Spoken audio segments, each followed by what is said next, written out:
Matahari pagi bersinar hangat di ufuk timur, menyapu langit dengan semburat jingga yang indah. Angin sepoi-sepoi menerpa wajah 5 remaja, Jonathan, Kevin, Samuel, Sarah, dan Rachel, yang tengah menempuh perjalanan menuju pantai terpencil, tempat mereka akan berkemah. Suasana di dalam mobil penuh canda tawa, suara musik yang mengalun dari radio, bercampur dengan obrolan antusias mereka tentang petualangan yang akan datang. Di sepanjang jalan, mereka melewati hamparan padang rumput hijau, hutan lebat yang berbisik diterpa angin, dan sesekali melihat sekawanan burung camar yang terbang rendah di langit biru. Semakin mendekati tujuan, aroma air laut mulai tercium, memberi mereka sensasi kebebasan dan kegembiraan. Mereka sudah membayangkan malam yang menyenangkan di tepi pantai, dengan api unggun yang menyala, suara deburan ombak yang menenangkan, dan langit bertabur bintang yang akan menjadi saksi petualangan seru mereka.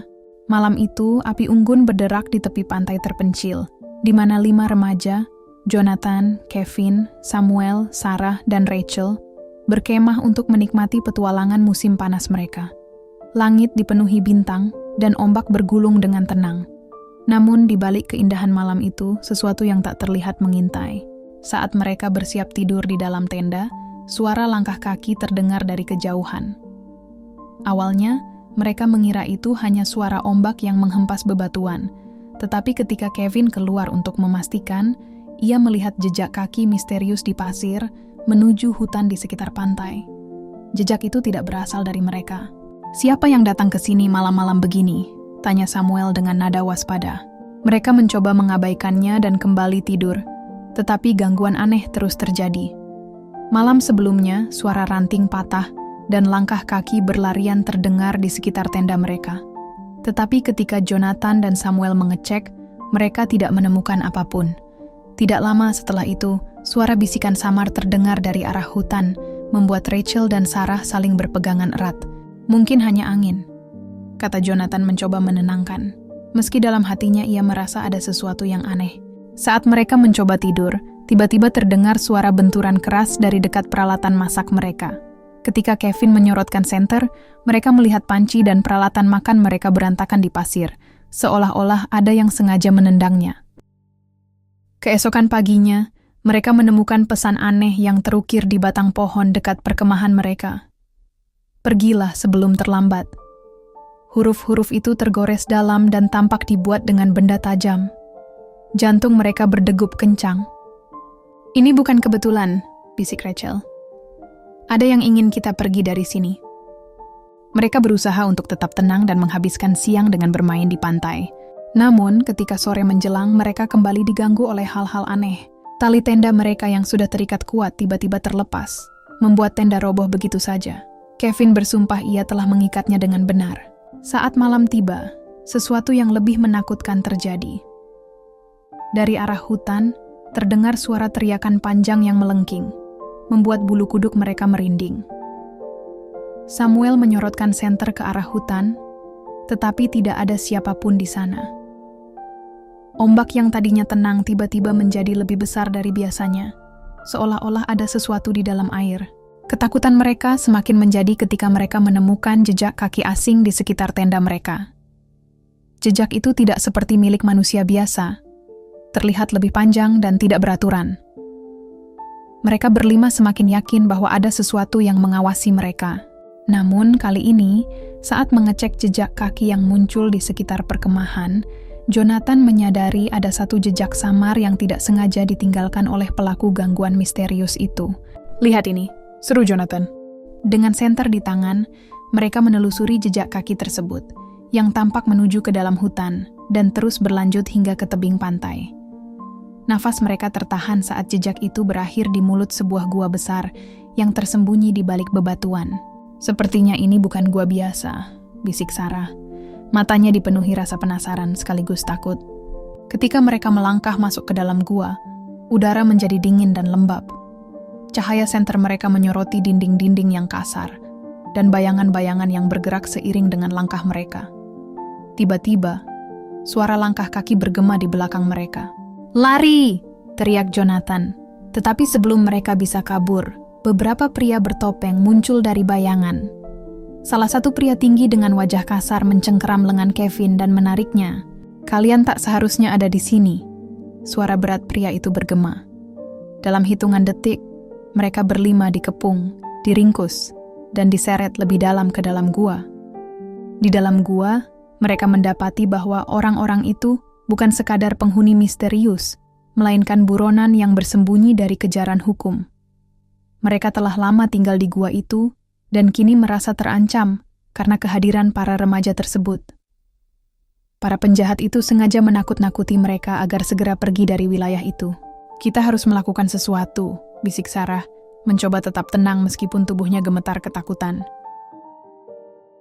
Berulang kali mereka mencoba melarikan diri, tetapi setiap jalan keluar diawasi ketat.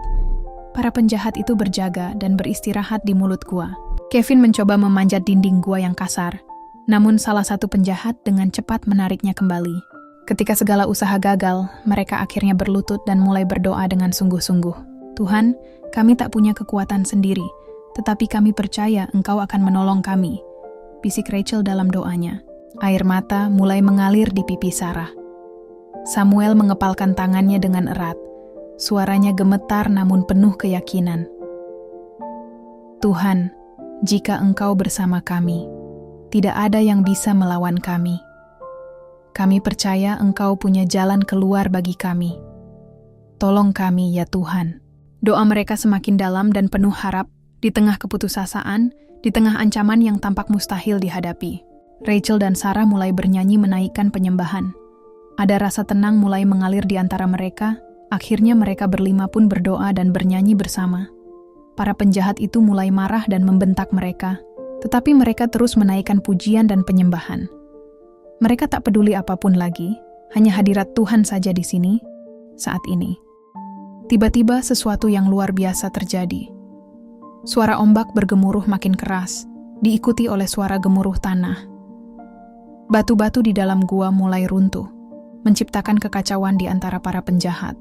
Dalam kepanikan, mereka berlima melihat kesempatan untuk melarikan diri. Dengan keberanian yang tersisa, mereka berlari menuju mulut gua. Saat mereka berhasil keluar, suara sirene polisi terdengar. Ternyata, salah satu nelayan lokal melihat kejadian aneh di sekitar gua dan melaporkannya kepada pihak berwenang. Dalam hitungan menit, polisi menangkap para buronan yang masih terjebak di dalam gua. Kelima remaja itu saling berpelukan dengan lega, menyadari bahwa mereka baru saja mengalami mujizat. Mereka kembali ke perkemahan dengan hati penuh syukur. Saat pagi tiba, matahari pagi bersinar lembut, mereka mengangkat tangan berdoa dan mengucap syukur atas kebaikan Tuhan yang luar biasa. "Serahkanlah segala kekhawatiranmu kepadanya, sebab Ia yang memelihara kamu." 1 Petrus 5 ayat 7. Dalam hidup, kita sering kali menghadapi situasi yang menakutkan dan penuh ketidakpastian. Seperti kelima remaja yang terjebak di dalam gua dan merasa tak berdaya, kita pun bisa berada di titik di mana segala usaha terasa sia-sia. Namun, justru di saat-saat tergelap itulah iman kita diuji. Tuhan tidak pernah meninggalkan anak-anaknya. Dia selalu menyediakan jalan keluar bagi mereka yang percaya dan berserah penuh kepadanya. Doa bukan hanya sekadar kata-kata, tetapi merupakan ikatan iman yang menghubungkan kita dengan Tuhan, yang memiliki kuasa atas segala sesuatu. Ketika masalah datang dan ketakutan menghantui, jangan mengandalkan kekuatan sendiri, tetapi datanglah kepada Tuhan dengan hati yang percaya. Tidak ada rintangan yang terlalu besar baginya untuk disingkirkan. Tidak ada belenggu yang terlalu kuat baginya untuk dipatahkan. Keajaiban mungkin tidak selalu datang dalam bentuk yang kita harapkan, tetapi Tuhan selalu bekerja dengan caranya yang ajaib. Ketika kita berserah dan mengandalkan Dia, kita akan melihat bagaimana tangannya yang penuh kasih menuntun kita keluar dari setiap kesulitan, memberikan kelegaan, dan membangun iman kita semakin teguh. Terima kasih sudah setia menonton hingga akhir. Jangan lupa like, komen, dan subscribe agar tidak ketinggalan kisah inspiratif lainnya. God bless you all and bye-bye.